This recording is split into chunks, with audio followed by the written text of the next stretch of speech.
Well, greetings everybody. Are you ready for the next bit of The Adventures of Sherlock Holmes? I do believe you are. This one is called The Boscombe Valley Mystery. Let us begin. We were seated at breakfast one morning, my wife and I, when the maid brought in a telegram. It was from Sherlock Holmes and ran in this way. Have you a couple days to spare? Have just been wired from the west of England in connection with Boscombe Valley tragedy. Shall be glad if you will come with me. Air and scenery perfect. Leave Paddington by the 11:15. What do you say, dear? Said my wife, looking across at me. Will you go? I really don't know what to say. I have a fairly long list at present. Oh, Anstruther would do your work for you. You have been looking a little pale lately, and I think the change would do you good. And you are always so interested in Mr. Sherlock Holmes' cases. I should be ungrateful if I were not, seeing what I gained through one of them, I answered. But if I am to go, I must pack at once, for I only have half an hour. My experience of camp life in Afghanistan had at least had the effect of making me a prompt and ready traveller. My wants were few and simple, so that in less than the time stated I was in a cab with my valets, rattling away to Paddington Station. Sherlock Holmes was pacing up and down the platform, his tall, gaunt figure made even gaunter and taller by his long grey travelling cloak and close-fitted cloth cap. "It is really very good of you to come, Watson," said he. "It makes a considerable difference to me having someone with me on whom I can thoroughly rely. Local aid is either worthless or else bias. If you will keep the two corner seats, I will get the tickets." We had the carriage to ourselves, save for an immense litter of papers which Holmes had brought with him. Among these he rummaged and read, with intervals of note-taking and of meditation, until we were past reading. Then he suddenly rolled them all up into a gigantic ball and tossed them up onto the rack. "Have you heard anything of the case?" I asked. "Not a word. I have not seen a paper for some days. The London press has not had very full accounts. I have just been looking through all the recent papers in order to master the particulars. It seems, from what I gather, to be one of those simple cases which are so extremely difficult." That sounds a little paradoxical, but it is profoundly true. Singularity is almost invariably a clue. The more featureless and commonplace a crime is, the more difficult it is to bring it home. In this case, however, they have established a very serious case against the son of a murdered man. It is a murder, then? Well, it is conjectured to be so. I shall take nothing for granted until I have the opportunity of looking personally into it. I will explain the state of things to you, as far as I have been able to understand it, in a very few words. Boscombe Valley is a country district not very far from Ross, in Hertfordshire. Hertfordshire? The largest land proprietor in that part is Mr. John Turner, who made his money in Australia and returned some years ago to the old country. One of the farms which he held, that of Hatherley, was let to Mr. Charles MacArthur, who is also an ex-Australian. The men had known each other in the colonies, so it was not unnatural that when they came to settle down they should do so as near as possible. Turner was apparently the richer man, so MacArthur became his tenant, but still remained, it seems, upon terms of perfect equity, as they were frequently together. MacArthur had one son, a lad of 18, and Turner had an only daughter of the same age, but neither of them had wives living.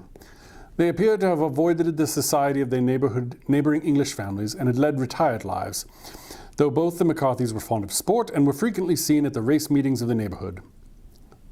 MacArthur kept two servants, a man and a girl. Turner had a considerable household, some half a dozen at the least. That is as much as I have been able to gather about the families. Now for the facts. On June 3rd, that is on Monday last, MacArthur left his house at Hatherley about 3 in the afternoon and walked down to the Boscombe Pool, which is a small lake formed by the spreading out of the stream which runs down the Boscombe Valley. He had been out with his serving man in the morning at Ross, and he had told the man that he must hurry, as he had an appointment of importance to keep at 3. From that appointment, he never came back alive. From Hatherley farmhouse to the Boscombe Pool is a quarter of a mile, and 2 people saw him as he passed over this ground. One was an old woman, whose name is not mentioned, and the other was William Crowder, a gamekeeper in the employ of Mr. Turner. Both these witnesses depose that Mr. MacArthur was walking alone. The gamekeeper adds that within a few minutes of his seeing Mr. MacArthur pass, he had seen his son, Mr. James MacArthur, going the same way with a gun under his arm. To the best of his belief, the father was actually inside at the time, and the son was following him.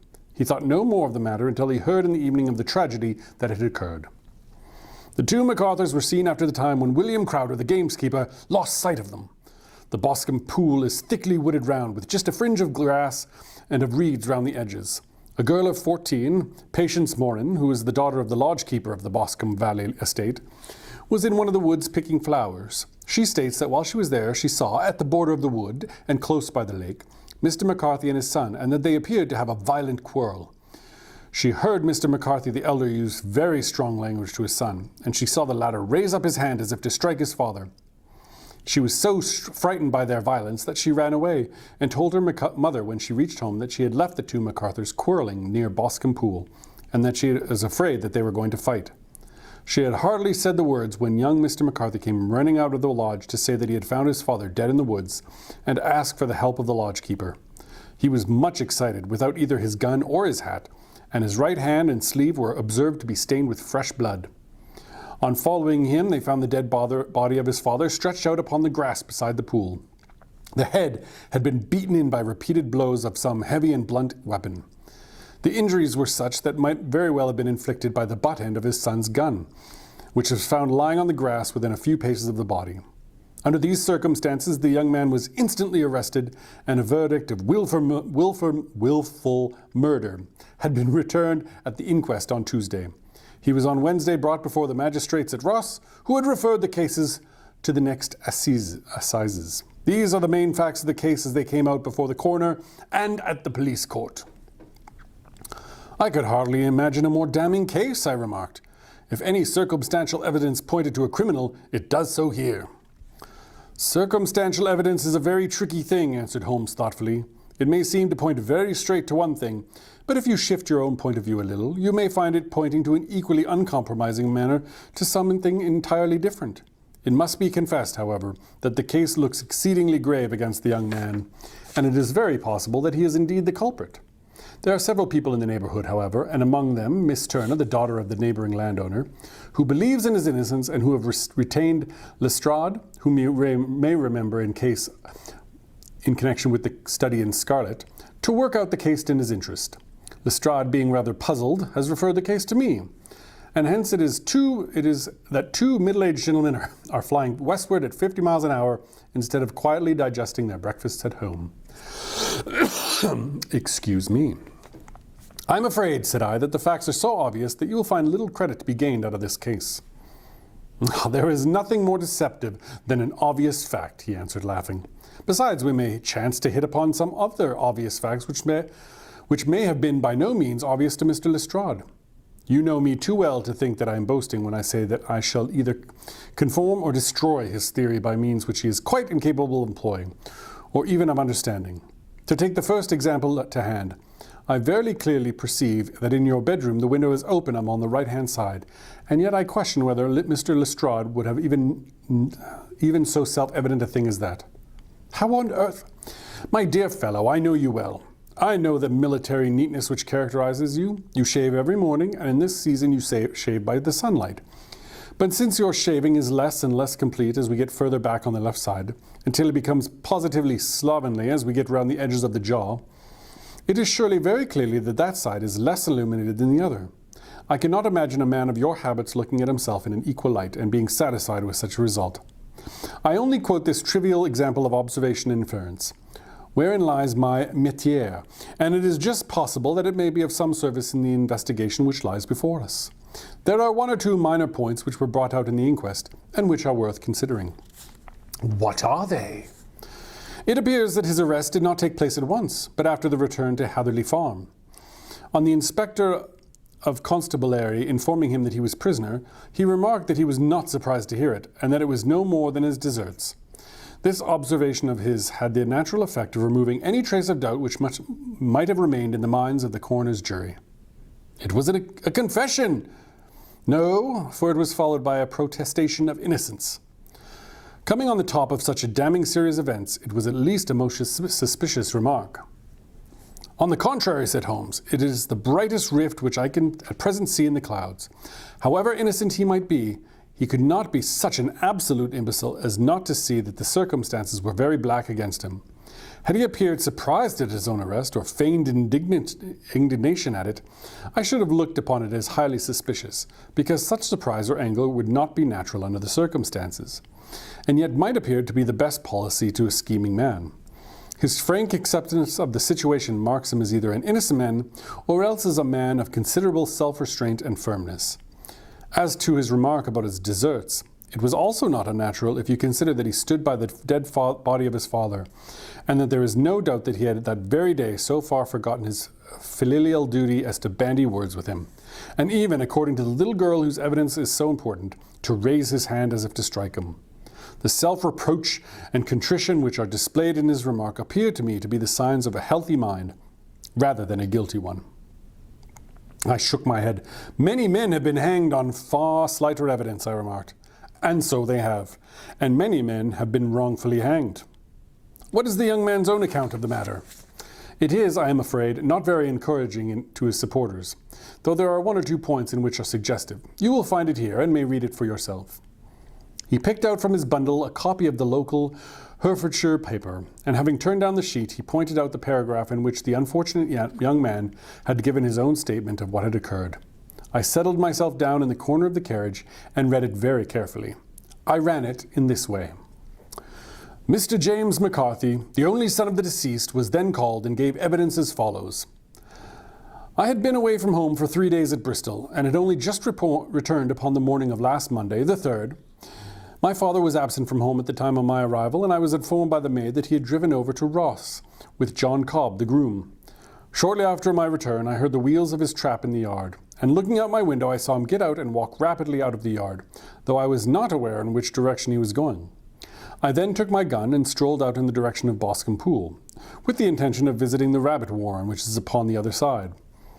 On my way, I saw William Crowder, the gamekeeper, as he had been stated in his evidence, but he is mistaken to think that I was following my father. I had no idea that he was in front of me. When about 100 yards from the pool, I heard a cry of "Cooey!" which was a usual signal between my father and myself. I then hurried forward and found him standing by the pool. He appeared to be much surprised at seeing me, and asked me rather roughly what I was doing there. A conversation ensued which led to high words and almost to blows, for my father was a man of a very violent temper. Seeing that his passion was becoming ungovernable, I left him, and returned towards Hatherley Farm. I had not gone more than 150 yards, however, when I heard a hideous outcry behind me, which caused me to run back again. I found my father expiring on the ground, with his head terribly injured. I dropped my gun and held him to his arms, but he almost instantly expired. I knelt beside him for some minutes, and then made my way to Mr. Turner's lodgekeeper, his house being the nearest, and to ask for assistance. I saw no one near my father when I returned, and I have no idea how he came by his injuries. He was not a popular man, being somewhat cold and forbidding in his manners, but he had, as far as I know, no active enemies. I know nothing further of the matter. The coroner. Did your father make any statements to you before he died? Witness. He mumbled a few words, but I could only catch some allusion to a rat. The coroner. What do you understand by that? Witness. It conveyed no meaning to me. I thought that he was delirious. The coroner. What was the point upon which you and your father had this final quarrel? Witness. I should prefer not to answer. The coroner. I am afraid that I must press it. Witness. It is really impossible for me to tell you. I can assure you that it has nothing to do with the sad tragedy which followed. The coroner. That is for the court to decide. I need not point out to you that your refusal to answer will prejudice your case considerably in any future proceedings which may arise. Witness. I must still refuse. The coroner. I understand that the cry of "Cooey!" was a common signal between you and your father. Witness. It was. The coroner. How was it, then, that he uttered it before he saw you, and before he even knew that you had returned from Bristol? Witness, with considerable confusion. I don't know. A juryman. Did you see nothing which aroused your suspicions when you returned on hearing the cry, and found your father fatally injured? Witness. Nothing definite. The coroner. What coroner? What do you mean? Witness. I was so disturbed and excited as I rushed out into the open that I could think of nothing except my father. Yet I had the vague impression that as I ran forward, something lay upon the ground to the left of me. It seemed to me to be something grey in colour, a coat of some sort, or a plaid perhaps. But when I rose from my father, I looked round for it, and it was gone. Do you mean that it disappeared before you went for help? Yes, it was gone. You cannot say what it was? No, I had a feeling something was there. How far from the body? A dozen yards or so. And how far from the edge of the woods? About the same. Then if it was removed, it was while you were within a dozen yards of it? Yes, but my back was towards it. This concluded the examination of witnesses. I see, said I as I glanced down the column, that the coroner in his concluding remarks was rather severe upon young MacArthur. He calls attention, and with reason, to the discrepancy about his father having signalled to him before seeing him, also to his refusal to give details of his conversations to his father, and his singular account of his father's dying words. They are all, as he remarks, very much against the son. Holmes laughed softly to himself and stretched himself out upon the cushioned seat. Both you and the coroner have been at some pains, said he, to single out the very strongest points to the young man's favour. Don't you see that you alternately give him credit for having too much imagination and too little? Too little, for if he could not invent a cause of quarrel which would have given him sympathy to the jury. Too much, if he involved from his own inner conscience to anything so outre as a dying reference to a rat and the incident of the vanishing cloth. No, sir, I shall approach this case from the point of view that what this young man says is true, and we shall see whether that hypothesis will lead us. And now here is my pocket patriarch, and not another word shall I say of this case until we are on the scene of action. We lunch at Swindon, and I shall see that we be there in 20 minutes. And that is the end of part 1. See you tomorrow.